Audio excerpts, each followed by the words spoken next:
رسول اللہ صلی اللہ علیہ وسلم کے صحابہ اور ان کے شاگرد ہیں۔ اہل سنت پہ چلنے والے، نبی کے طریقوں پہ چلنے والے، ان کے نام بھی مختلف ہیں، ان کی صفات بھی کئی ہیں۔ اہل سنت والجماعت وہ لوگ ہیں جو اس طریقے پر ہو جس طریقے پر محمد رسول اللہ صلی اللہ علیہ وسلم اور صحابہ، یہ وہ لوگ ہیں جو نبی کی سنت کو مضبوطی سے تھامتے ہیں۔ پوری دنیا ان سے ٹکر لے جائے، پوری دنیا ان کی دشمن بن جائے، پوری دنیا ان کی مخالفت پہ اتر آئے، یہ پورے جہان سے ٹکر لے لیتے ہیں لیکن حدیث رسول کے خلاف فتویٰ نہیں دیتے۔ اہل سنت کے امام احمد بن حنبل رحمہ اللہ، دنیا ایک طرف ہے، کہہ رہی ہے کہو قرآن اللہ کا کلام نہیں مخلوق ہے۔ امام احمد کہہ رہے ہیں اپنی بات پہ مجھ سے فتویٰ لینا ہے، قرآن حکیم کی آیت لے آؤ، امام الانبیاء کا فرمان لے آؤ۔ اگر یہ دو چیزیں تمہارے پاس ہیں امام احمد فتویٰ دیں گے، اور اگر یہ دو چیزیں نہیں ہیں تم مار مار کے احمد کے گوشت اور ہڈیوں کو جدا تو کر سکتے ہو، سنت کے خلاف فتویٰ نہیں لے سکتے، حدیث کے خلاف جملے نہیں نکل سکتے۔ تو اہل سنت والجماعت وہ ہے جو ہر مسئلے پر سنت محمد رسول اللہ صلی اللہ علیہ وسلم سے چمٹے رہے، چاہے وہ صحابہ کرام ہو یا تابعین ہو یا ان کی تباہ کرنے والے ائمہ اور محدثین یا عام لوگ جو اس منہج پہ قائم ہو جائے، جو اس راہ کے راہی بن جائے کہ ہم نے ماننا ہے تو صرف فرمان محمد کو صلی اللہ علیہ وسلم۔ یہ لوگ ہر جگہ ہر زمانے میں موجود، قیامت تک موجود رہیں گے، آخر ادوار تک موجود رہیں گے جب تک اہل ایمان باقی ہوں گے۔ اہل سنت جن کو کہا گیا پھر غور کر لیجئے، جو نبی کی سنتوں پہ پختہ رہے، جو ایک ایک عمل پہ نبی کے طریقے کو اپنے سینے سے لگائے، وہ اہل سنت نہیں ہے۔ وہ اہل سنت بننے میں اور دعویٰ کرنے میں جھوٹ بولتے ہیں جو قدم قدم پر نبی کی سنتوں کو چھوڑ کر اپنے پیروں اماموں کے طریقے کو دین بنا لیتے ہیں۔ رسول اللہ صلی اللہ علیہ وسلم کی سنت کو ظاہری باطنی طور پہ جو پکڑے ہوئے ہیں وہی اہل سنت ہے۔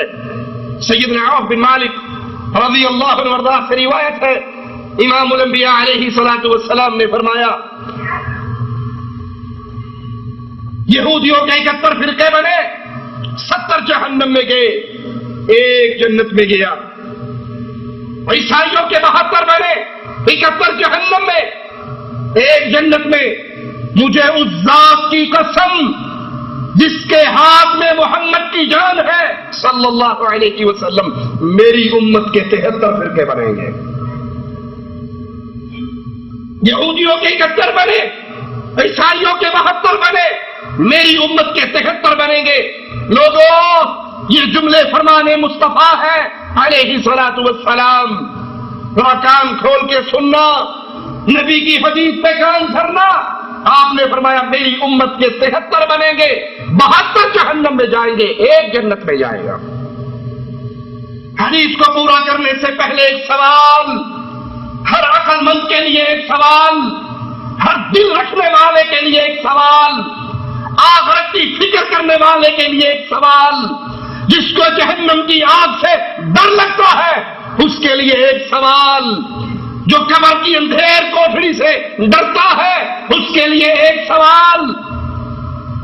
کبھی آپ نے سوچا، کبھی آپ نے غور کیا، کبھی یہ فکر آپ کے دل اور دماغ پہ گزری، میں اپنے بارے میں دیکھوں تو صحیح میں کہاں کھڑا ہوں؟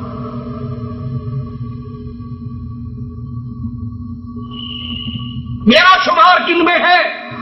میں کس راہ چل رہی ہوں؟ میں کس راستے پہ چل رہا ہوں؟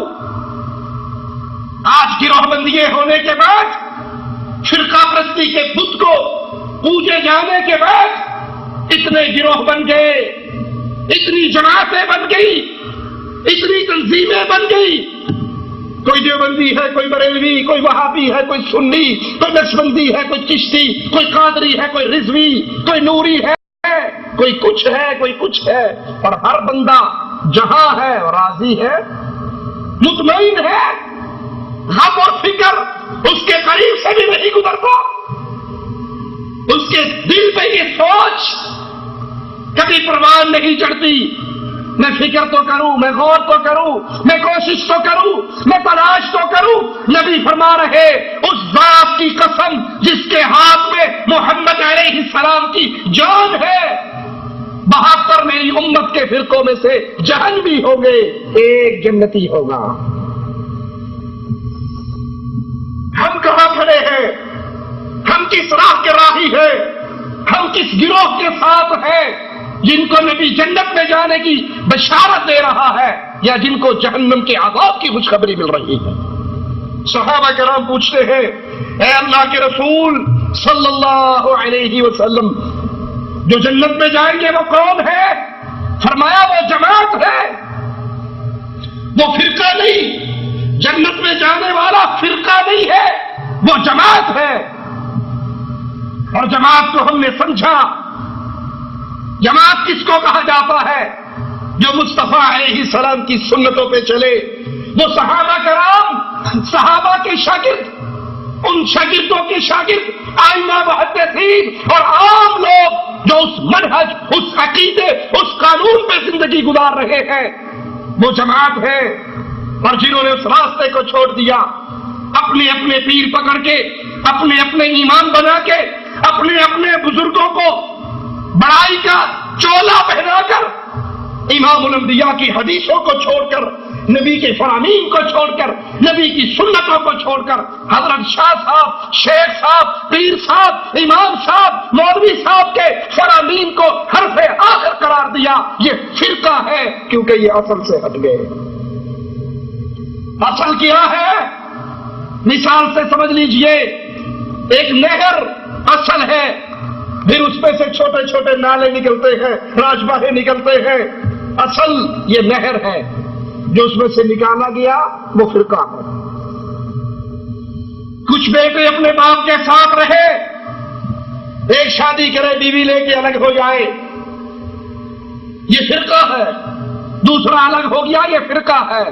تیسرا الگ ہو گیا، یہ فرقہ ہے۔ چوتھا الگ ہو گیا، یہ اصل سے ہٹ گیا۔ ایک اپنے باپ کے ساتھ رہا، ہر مسئلے میں اپنے باپ کے ساتھ رہا، یہ فرقہ نہیں ہے، یہ اصل کے ساتھ جڑا ہوا ہے۔ جس نے محمد کریم کے فرامین کو، آپ کی سنتوں کو، آپ کے ارشادات کو، آپ کے عقائد کو، آپ کے اعمال کو، آپ کے اقوال کو حرف آخر جانا، یہ اصل ہے۔ اور جو اپنے شیخ کو پکڑ کے، پیر کو پکڑ کے، امام کو پکڑ کے، حضرت کو پکڑ کے، بزرگوں کو پکڑ کے الگ جماعتیں بنا لی، الگ گروہ بنا لیے، الگ تنظیمیں بنا لی، الگ پارٹیاں بنا لی، یہ اصل نہیں ہے۔ یہ سارے فرقے کے راستے پہ چلے ہیں، یہ اصل سے الگ ہو چکے ہیں۔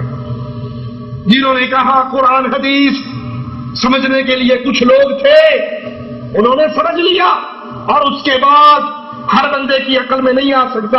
اب ہمارے لیے ضروری ہے جو حضرت نے سمجھا ہے وہ مانے، جو امام نے سمجھا ہے وہ مانے، جو پیر نے سمجھا ہے وہ مانے۔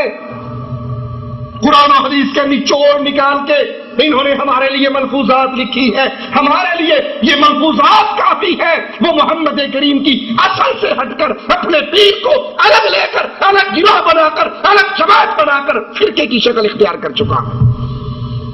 اور امام الانبیاء علیہ الصلوۃ والسلام جنت میں جانے والوں کے لیے فرما رہے یہ جماعت ہے۔ ترمذی میں ہے، رسول کریم صلی اللہ علیہ وسلم سے لوگوں نے پوچھا، اے آقا علیہ الصلوۃ والسلام، جنت میں جانے والے کون ہیں؟ تو آپ نے فرمایا، ما انا علیہ واصحابی۔ اتنا عظیم جملہ ملنے کے بعد، اتنا کامیاب فارمولہ ملنے کے بعد، اتنا زبردست ترازو ملنے کے بعد، اگر کوئی حق اور باطل کو تول نہ سکے، وہ بھی ٹھیک ہے جی، ایسی بھی ٹھیک ہے، جگہ جتنا لگا ٹھیک لگا، اس نے اپنی قبر میں جانا، میں نے اپنی قبر میں جانا، ہم کوئی ٹھیکیدار ہیں، کوئی ساتھ پتہ ہی نہیں لگتا حق کیا ہے، جھوٹ کیا ہے، سچ کیا ہے، باطل کیا ہے۔ وہ بھی قرآن پڑھ دے، وہ بھی قرآن پڑھ دے۔